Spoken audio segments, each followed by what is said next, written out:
qalu innallaha ta'ala yahtajju yaumal qiyamati bi arba'atin ala arba'ati ajnasin. Maka dikatakan sesungguhnya Allah Ta'ala akan berhujjah nanti di hari kiamat ya dengan 4 hal ya terhadap 4 jenis. Allah berhujjah artinya Allah meminta pertanggungjawaban kepada 4 jenis ya. 4 kelompok ya. Yuhtajju 'alal aghniyai bi Sulaiman bin Daud alaihi wassalam. Yang pertama Allah berhujjah, Allah berargumentasi kepada orang-orang kaya yang disandingkan kepada Sulaiman bin Daud alaihi salam. Ana orang kaya, dipanggil orang kaya, dipanggil Nabi Daud alaihi salam, Sulaiman bin Daud alaihi salam. Fa idza qala al-ghani, apabila orang kaya itu mengatakan, al-ghani syaghalani an ibadati, kekayaanku inilah yang menyibukkan aku dari melakukan ibadahku kepadamu ya Allah. Orang kaya bilang gitu ya. Yuhtajju alaihi bi Sulaimana, maka Allah berhujjah, beralasan, berargumentasi dengan Nabi Sulaiman. Wa yaqul lahu, Allah bilang kepada orang kaya itu, lam takun aghna min Sulaiman, kau belum sekaya Sulaiman. Siapa yang lebih kaya dari Nabi Sulaiman? Enggak ada. Lam takun aghna min Sulaiman, kau tidak sekaya Nabi Sulaiman. Falam yamna'uhu ghinahu an ibadati, tidak pernah sedikit pun Nabi Sulaiman terjaga dari kekayaannya untuk beribadah kepadaku. Mau bilang apa tuh orang kaya? Orang kaya yang tidak sempat ibadah, tidak sempat haji, gak bisa umroh, gak bisa usaha ini, gak bisa bantu masjid dan lain sebagainya, alasannya sibuk. Panggil Nabi Sulaiman, kau belum sekaya dia. Dan kekayaan dia ini tidak pernah meninggalkan dia beribadah kepadaku. Mau dibilang apa tuh kalau udah begitu ya? Wa yuhtajju 'alal 'abidi bi Yusuf alaihi salatu wassalam. Kemudian Allah berhujjah kepada al-'abid, orang-orang yang menjadi budak, bi Yusuf alaihi salatu wassalam, dibandingkan dengan Yusuf alaihi salam. Nabi Yusuf itu sebelum jadi raja jadi budak belian ya. Jadi Nabi Yusuf ketika dia ketahuan dia menjadi budak sahaya, diperjualbelikan, kemudian diambil oleh raja. Tadinya mah dijual beli Yusuf. Fayaqulul abdu, maka berkata ya si budak itu tadi, kuntu abdan ya warriku mana'ani an ibadati, dulu aku budak sahaya dan perbudakan itulah yang mencegah daku dari ibadah kepadamu. Kan budak gitu ya, nggak digaji, cuma dikasih makan. Kerjanya bisa jadi tergantung tuannya ya. Sebelum masa Islam ada itu dia hidupnya seperti kuda ya, diperlakukan seperti itu. Mana mungkin kami bisa beribadah, mana mungkin bisa sholat ya, mana mungkin bisa mengaji, mana mungkin bisa melakukan ibadah ya. Wariku mana'ani an ibadati, perbudakan itulah yang mencegah aku dari beribadah kepadamu. Fayaqulu lahu, maka Allah menjawab kepada budak itu tadi, inna Yusuf alaihi salam lam yamna'hu rikhuhu an ibadati, sesungguhnya Yusuf alaihi salam tidak mencegah dirinya oleh perbudakan an ibadati, dari melakukan ibadah kepadaku. Jadi orang kaya yang tidak ibadah dipersandingkan dengan Nabi Sulaiman. Orang-orang yang hidupnya jadi budak belian, budak ya nasibnya itu sehingga tidak beribadah, walaupun sekarang sudah tidak ada. Kalau dia beralasan nanti dia disandingkan dengan Nabi Yusuf. Wa anil fuqara'i bi Isa alaihi salatu wassalam. Dan Allah mengambil hujjah kepada orang-orang miskin dibandingkan dengan Nabi Isa alaihi salatu wassalam. Fayaqulul fakir, maka berkata orang-orang miskin, inna hajati mana'atni an ibadati. Sesungguhnya kebutuhan hidupkulah yang mencegah aku dari beribadah kepadamu. Gak cukup ya Allah, buat makan saja aku mesti bekerja 12 jam, nambah ini nambah itu pun belum tentu bisa ngurusi untuk keluarga, untuk istri, sehingga aku tidak sholat, tidak beribadah. Minta dispensasi ini orang miskin. Termasuk kita, banyak yang kita tidak lakukan alasannya karena susah, karena kemiskinan. Fayaqul, maka Allah mengatakan kepada orang miskin itu tadi, anta kunta ahwaju am Isa. Engkau dahulu orang yang sangat butuh dengan kehidupan atau Nabi Isa? Miskinmu sama Nabi Isa miskinan mana? Kata Allah. Wa Isa lam yamna'hu faqruhu an ibadati. Sementara Isa tidak mencegah kemiskinannya dari beribadah kepadaku. Gak ada alasan ya bagi kita itu untuk tidak melakukan ibadah. Yang kaya dipersandingkan dengan Sulaiman, yang budak dipersandingkan dengan Yusuf, yang miskin dipersandingkan dengan Nabi Isa. Subhanallah ya.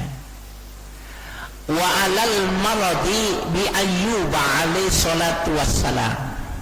Dan orang-orang yang sakit, yang tidak beribadah karena sakit, disandingkan dengan Ayyub, Nabi Ayyub alaihi salatu wassalam. Fayaqulul marid, maka berkata orang yang sakit, mana anil maradu an ibadati. Sakit inilah yang mencegah diriku dari beribadah kepadamu.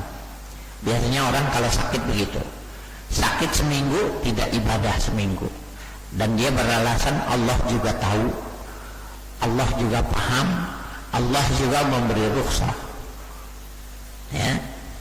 Sakit sebulan tidak ibadah, padahal cuma ya bisulan, cuma sakitnya enggak ada yang besar ya. Jadi mana anil maradu an ibadati. Sakitku inilah yang mencegahku dari melakukan ibadah kepadamu ya Allah. Fayaqul, maka Allah menjawab, maraduka kana asyadda am maradu Ayyub. Sakitmu dulu itu lebih keras mana dengan sakitnya Nabi Ayyub. Nabi Ayyub itu orang yang sangat sabar ya. Dia punya sakit, tangannya lama-lama mengering ya, lama-lama terbelah, mengering, berbelah, kemudian mengoreng. Dan Nabi Ayyub tidak mengobatinya karena malu ya. Kalau diobati itu berarti menolak Tuhan. Jadi terima aja pemberian Tuhan, sehingga akhirnya seluruh tubuhnya itu korengan, bau. Maka istrinya itu satu persatu meninggalkan Ayyub. Bahkan Nabi Ayyub bukan cuma sekedar tidak berobat ya. Nabi Ayyub itu kalau dia berwudu, kemudian di situ ada belatungnya, itu dihitung berapa belatung yang ada di tangan kiri dan di tangan kanannya, ditaruh di tempat, setelah dibersihkan di wudunya, dikembalikan lagi belatung itu pada tempatnya karena Tuhan masih menghendaki dia di tempat itu. Yang nggak sholat gara-gara pusing, gara-gara panas, sakit perut, ini suruh mikirin ini nih, ya.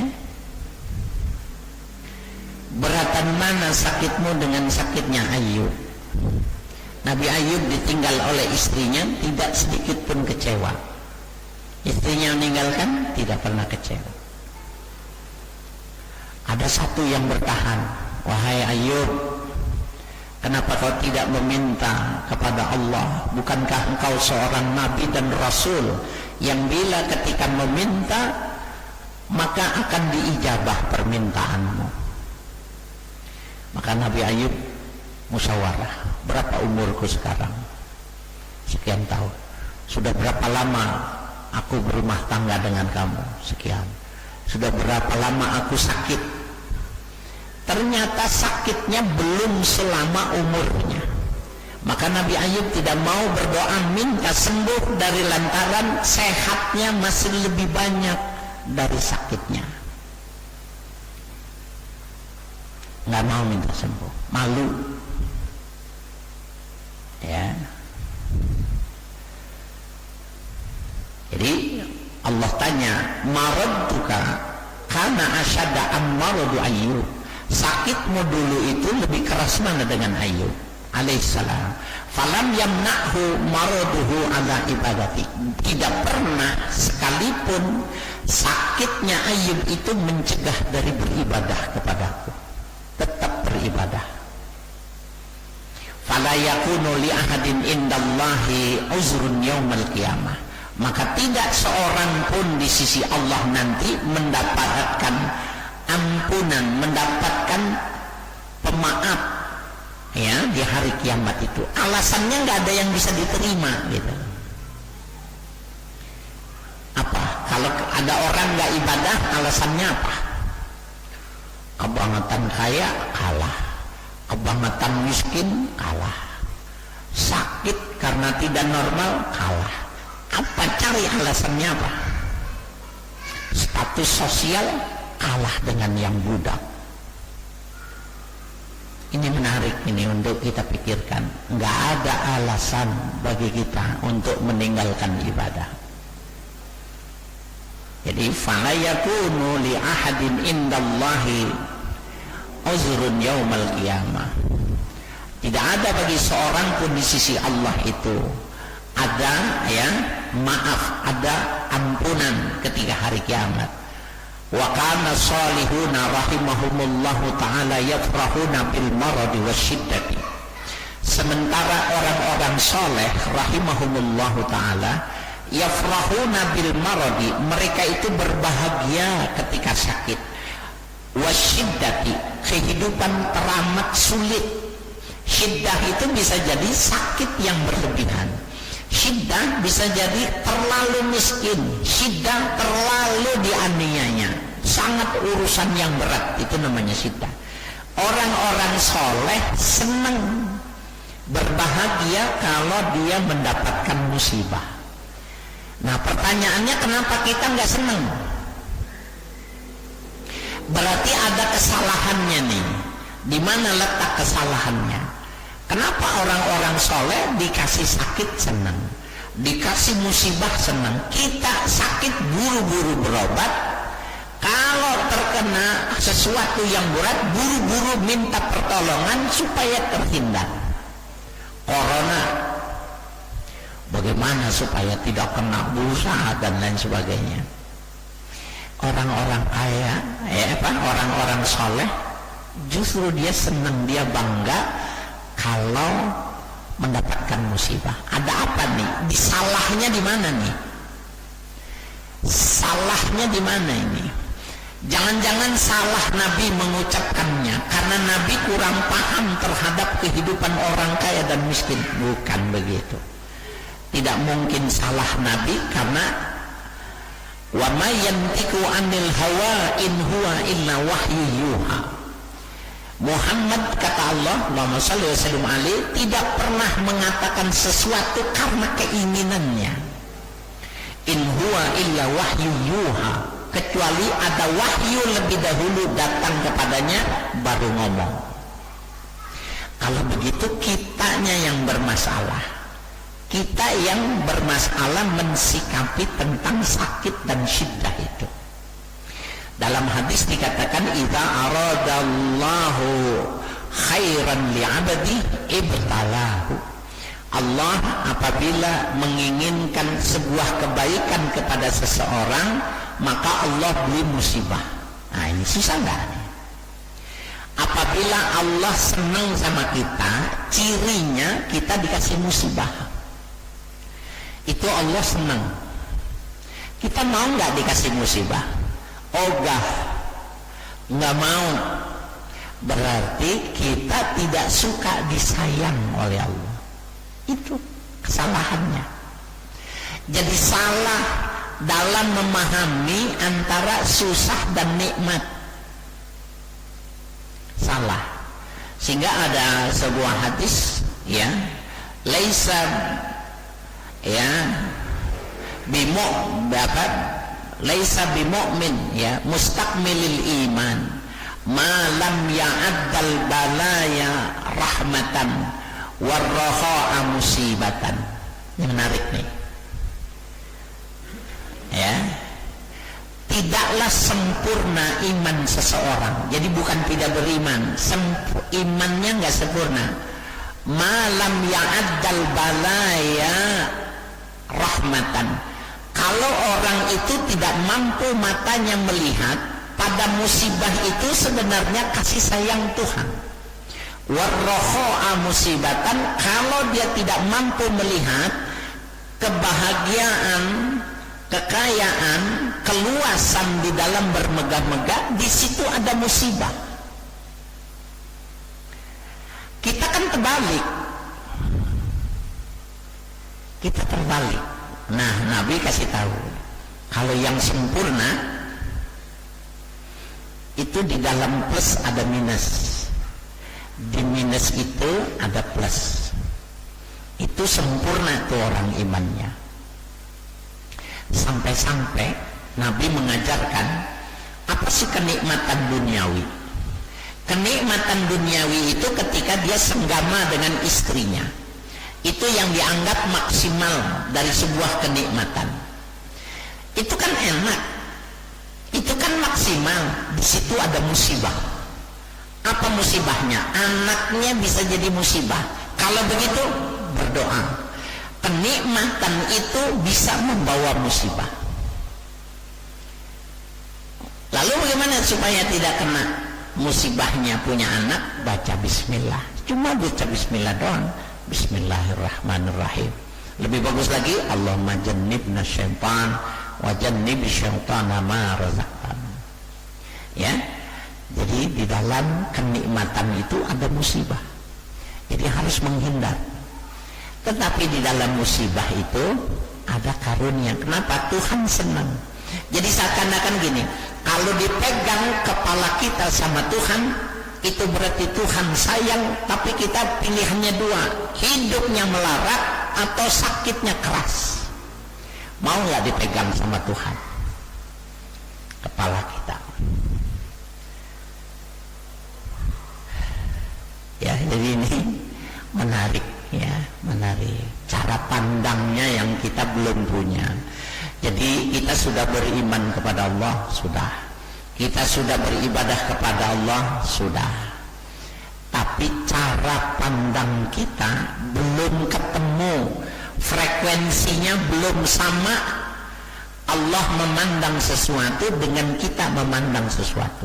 Ternyata orang-orang soleh tadi dikatakan yafrahuna bil maradi wasyiddah. Mereka orang-orang soleh itu berbahagia ketika diberi sakit dan ketika, ya, mendapatkan sesuatu yang sangat berat dalam kehidupan. Kenapa? Karena frekuensinya sama. Nah, menyatukan frekuensi pemahaman itu yang menjadi sangat penting. Gambaran tadi sederhana. Apabila Tuhan memanjangkan tangannya ke seseorang itu, diusapnya kepala seseorang, itu berarti Tuhan sayang kepada dia, dan itu maknanya sakit atau urusannya berat. Kalau orang kaya pegang kepala anak yatim, itu berarti dapat uang atau dapat hadiah. Allah pegang kepala seseorang, tanda sayangnya sakit atau musibah berat. Kita tanya sekarang, mau nggak dipegang kepala kita sama Tuhan? Nah, frekuensi yang tidak sama pasti menolak, tapi frekuensi yang sudah sama dia akan mengatakan, ya, raditu bima jaa anillah, aku ridho apa saja yang Allah datangkan untukku. Ya, itu yang dibilang, wa kana salihuna rahimahumullahu ta'ala yafrahuna bil maradi wasyiddah. Ya, orang-orang soleh rahimahullahu ta'ala, mereka berbahagia ketika diberi sakit dan ketika menerima beratnya kehidupan. Berat mengayuh rodanya itu berat, sampai-sampai tertidur di tengah perjalanan, sampai-sampai keringatnya itu sudah tidak keluar lagi dari lantaran sudah kering, saking beratnya urusan itu. Tapi dia tidak pernah menuding-nuding ke langit bahwa Tuhan kenapa lupa kepada dirinya. Jangan-jangan Tuhan melupakan dirinya. Tidak pernah. Li ajli anna fihi kafaratun lidzunub, oleh karena di dalam kasih sayang Tuhan itu kafaratun lidzunub, ada penghapus dosa. Jadi kalau kita sakit nih, berapa lama sakitnya? Seminggu, 2 minggu, itu berarti ada dosa kita yang sudah dihapuskan. Urusannya berat, benar. Jangan melakukan kesalahan. Nanti kalau kita melakukan kesalahan untuk mengatasi masalah, Allah bilang udah disayang-sayang, malah tidak mau disayang. Dari lantaran kita menyelesaikannya dengan melakukan kesalahan. Ya, jadi li'ajla anna fihi kafaratun lidzunub.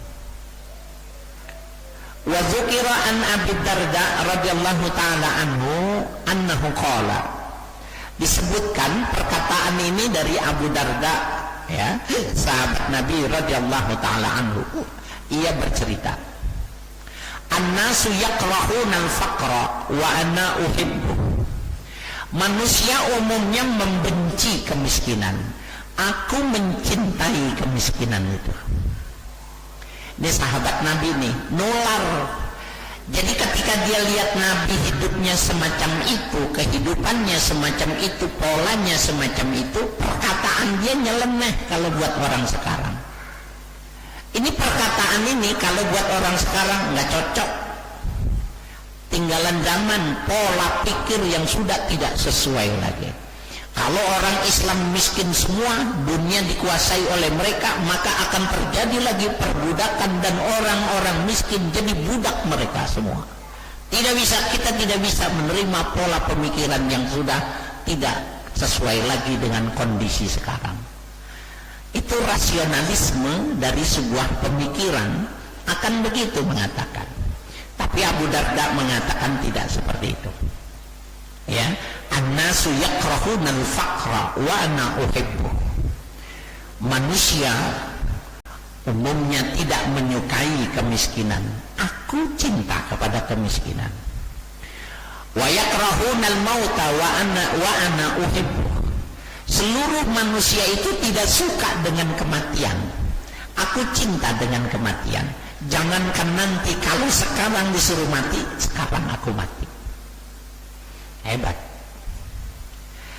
Kan sama-sama umat Nabi Muhammad, sholatnya kan sama jumlahnya, keimanannya kan sama, kenapa polanya berbeda?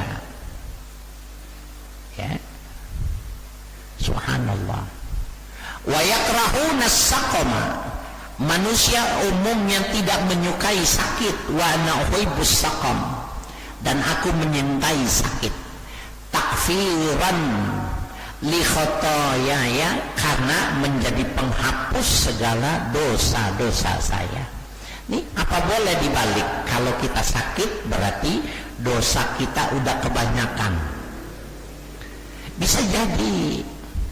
Atau yang kedua, kalau kita tidak sakit berarti bukan berarti tidak ada dosa, tetapi Tuhan tidak mau memanjangkan tangannya memegang kepala kita. Dua kemungkinannya.